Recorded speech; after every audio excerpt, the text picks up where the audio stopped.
તો સુરતથી હાલ મહત્વના સમાચાર સામે આવ્યા છે, જેમાં સુરતમાં પાડોશીએ ટામેટા માંગતા યુવકને મોત મળ્યું છે.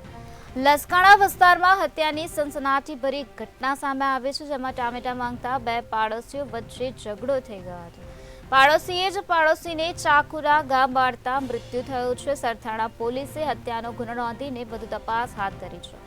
તો પાડોશીએ ટામેટા માંગતા યુવકને મોત મળ્યું છે. લસકાણા વિસ્તારનો આ બનાવ છે, જ્યાં હત્યાની સનસનાટીભરી ઘટના સામે આવે છે, જેમાં ટામેટા માંગતા બે પાડોશીઓ વચ્ચે બબાલ સર્જાઈ ગઈ હતી અને જેના કારણે આ મૃત્યુ થયું છે. પાડોશીએ જ પાડોશીને ચાકુના ઘા માર્યા હતા અને જેના કારણે મૃત્યુ નીપજ્યું છે.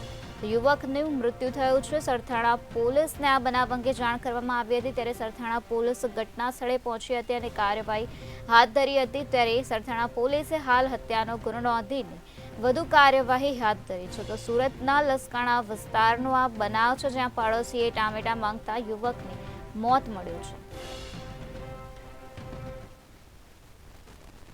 ટામેટા માટે હત્યાની ઘટના બની છે.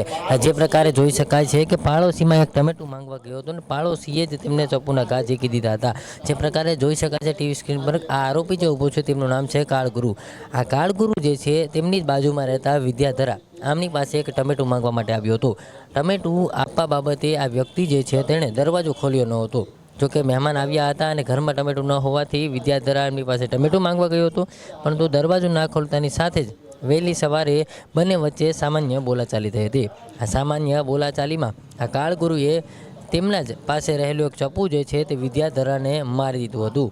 ચપ્પુના ઘા મારી દેતા વિદ્યાધરાને ખૂબ ગંભીર ઈજા પહોંચી હતી અને ગંભીર ઈજા પહોંચી હતી તેને જ લઈને હોસ્પિટલે પહોંચે તે પહેલાં જ વિદ્યાધરાનું મોત થયું હતું. સમગ્ર મામલે સરથાણા પોલીસને જાણ કરવામાં આવતા પોલીસે ઘટનાસ્થળ પર જઈ તપાસ કરી હતી અને ત્યાંથી જ આ કાળગુરુ જે છે તેમની ધરપકડ કરવામાં આવી હતી.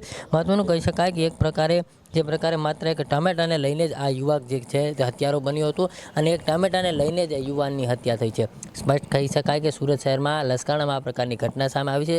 સરથાણા પોલીસે તાત્કાલિક જ આ આરોપી જે છે હત્યારો તેમની ધરપકડ કરીને કાયદેસરની કામગીરી હાથ ધરી છે. કેમેરામેન કેસી બગાસા સાથે દિવેશ પરમાર, મંતવ્ય ન્યૂઝ, સુરત.